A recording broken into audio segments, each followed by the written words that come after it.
El ciclo de Krebs, también llamado ciclo del ácido cítrico o ciclo de los ácidos tricarboxílicos, es una ruta metabólica, es decir, una sucesión de reacciones químicas. El citrato o ácido cítrico es una estructura de 6 carbonos que completa el ciclo, regenerándose en oxalacetato.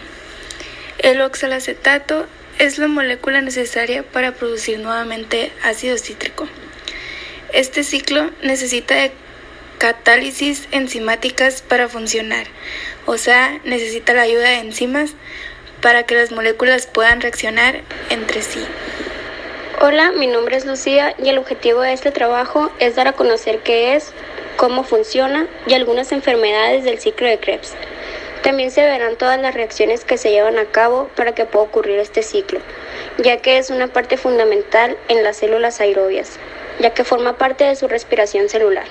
El ciclo de Krebs, también llamado ciclo del ácido cítrico, consiste en una serie de reacciones bioquímicas en las que la gran cantidad de energía química potencial almacenada en la acetilcoenzima A se libera de forma gradual.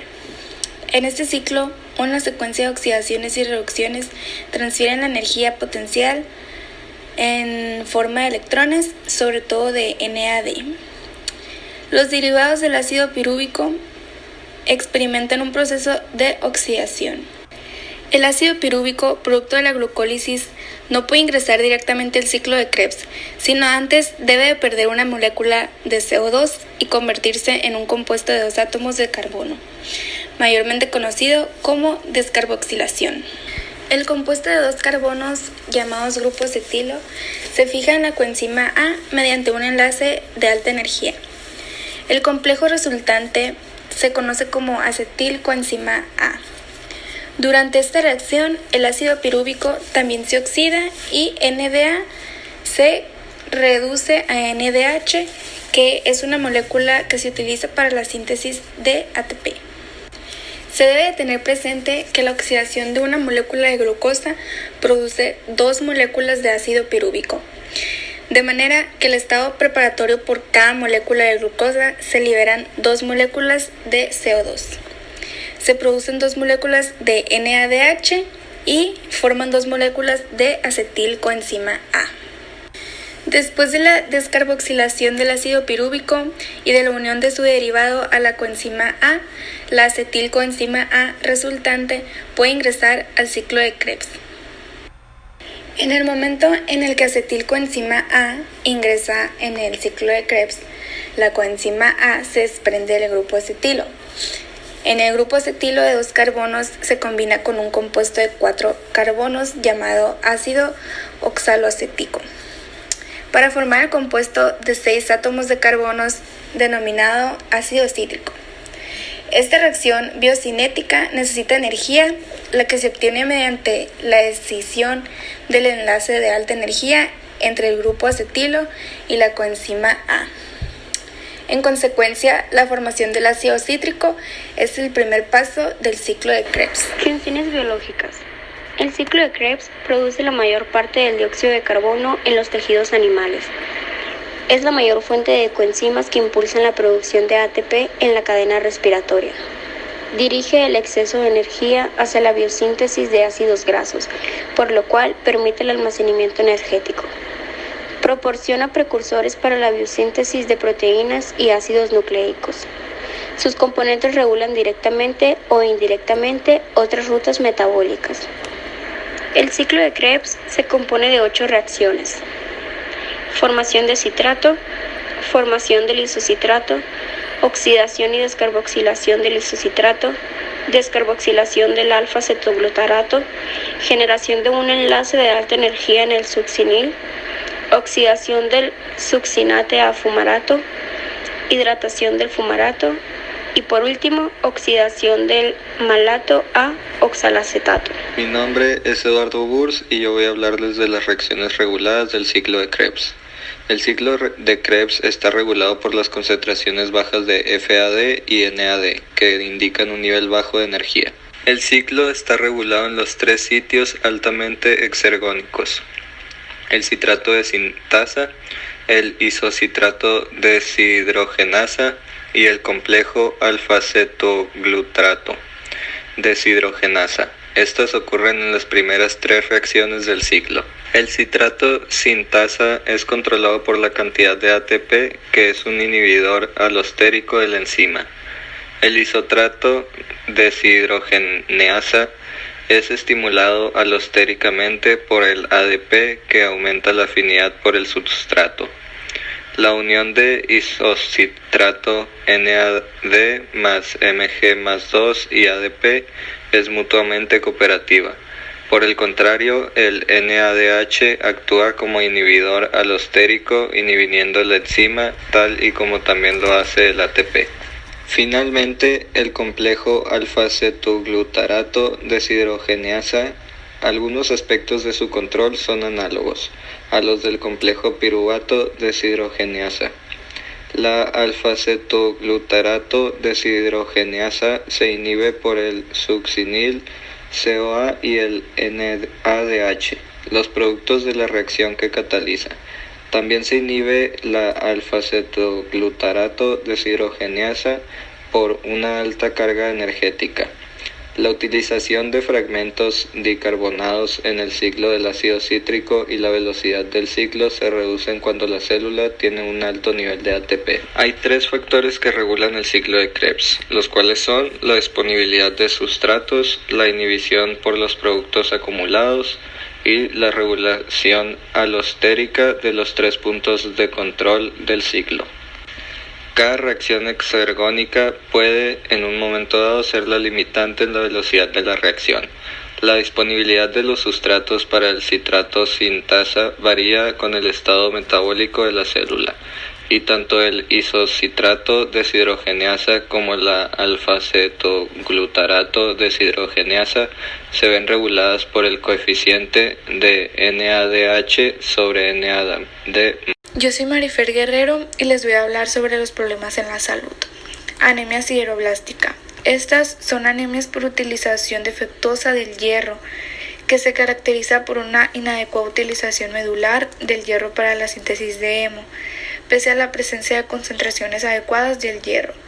Las anemias sideroblásticas a veces se caracterizan por la presencia de policromatofilia y de eritrocitos con puntillado. Se da por la deficiencia en el succinil CoA. Estas anemias pueden ser adquiridas o congénitas.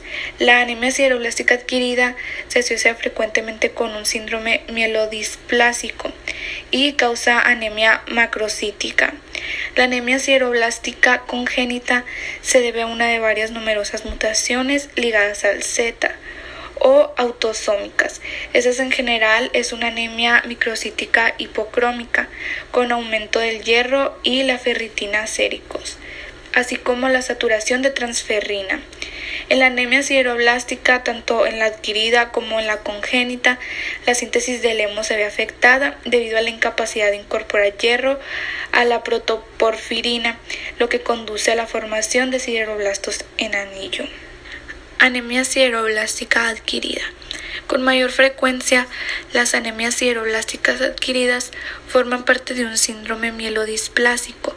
Las causas menos frecuentes incluyen a los fármacos, las toxinas, incluido el etanol y plomo, y en recién nacidos la deficiencia de vitamina 6 o cobre. Esta puede haber producido deficiente de reticulocitos, muerte intramedular de eritrocitos e hiperplasia eritroide de la médula ósea. Anemia sideroblástica congénita. Esta es una forma ligada al X causada por mutaciones heterocigotas en la línea germinal en ALAS2, un gen involucrado en la biosíntesis del hemo.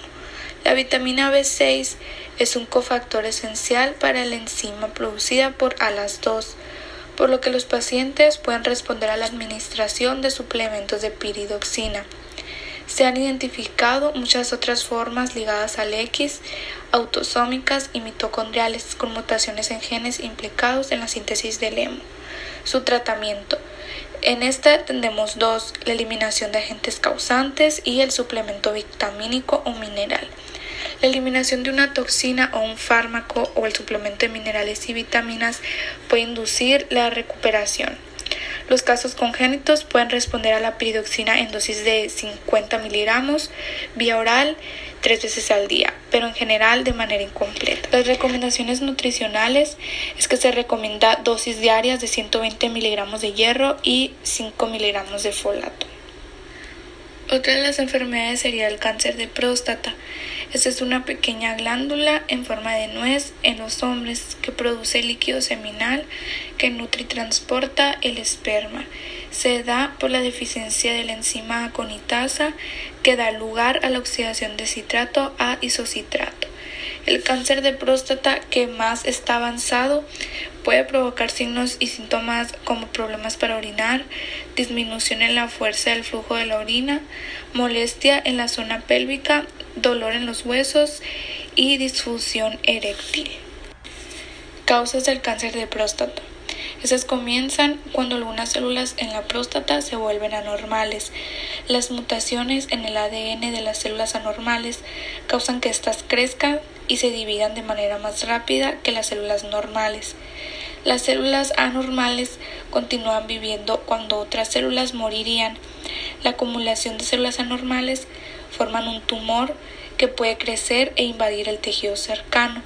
Además, algunas células anormales pueden desprenderse y esparcirse hacia otras partes del cuerpo. El tratamiento del cáncer de próstata depende de la etapa. Algunos tipos se desarrollan lentamente. En algunos de estos casos se recomienda hacer un monitoreo. Otros tipos son más agresivos y requieren de radioterapia, cirugía, terapia hormonal, quimioterapia y otros tratamientos. Recomendaciones nutricionales. Primeramente, es recomendable reducir o evitar el consumo de azúcar blanca o morena, miel, dulces o golosinas, entre otros. Tampoco se aconseja el consumo de harinas blancas como pan blanco, pastas o bollos, arroz blanco, cereales refinados y azucarados en el desayuno. Para concluir, el ciclo de Krebs, también llamado ciclo del ácido cítrico, consiste en una serie de reacciones bioquímicas en la que la gran cantidad de energía química potencial almacenada en el acetil CoA se libera de forma gradual. El ciclo de Krebs se compone de 8 reacciones: formación de citrato, formación del isocitrato, oxidación y descarboxilación del isocitrato, descarboxilación del alfa-cetoglutarato, generación de un enlace de alta energía en el succinil CoA, oxidación del succinato a fumarato, hidratación del fumarato y por último oxidación del malato a oxesatato. El ciclo está regulado en los 3 sitios altamente exergónicos: el citrato sintasa, el isocitrato deshidrogenasa y el complejo alfa-cetoglutarato deshidrogenasa. Estas ocurren en las primeras 3 reacciones del ciclo.